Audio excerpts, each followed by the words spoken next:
28শে জুলাইতে।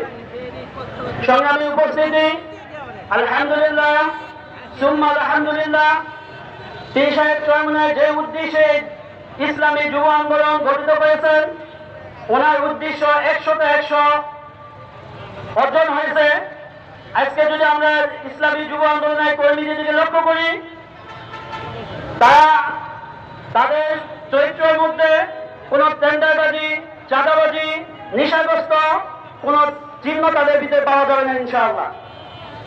এবং যুব আন্দোলনের প্রত্যেকটা কর্মীর দিকে লক্ষ্য করা যায়, আলহামদুলিল্লাহ তাদের ব্যয় পোশাক দিকে লক্ষ্য করলে তাদেরকে এক একজন মুফতি মুহাদ্দিসের মতো দেখা যায়, অথচ সে কখনো স্কুলে বয়ান দিতে যায় না। এই আদর্শ যুবক হয়েছে শুধু ইসলামী যুব আন্দোলনের পতাকা তুলে আসার কারণে। সংগ্রামী সাথী বন্ধুগণ, আমি সবাইকে উদাত্ত আহ্বান রেখে আমার বক্তৃতা শেষ করছি। যারা এখনো যুব আন্দোলনের পতাকা তুলে আসি নাই বা যাদের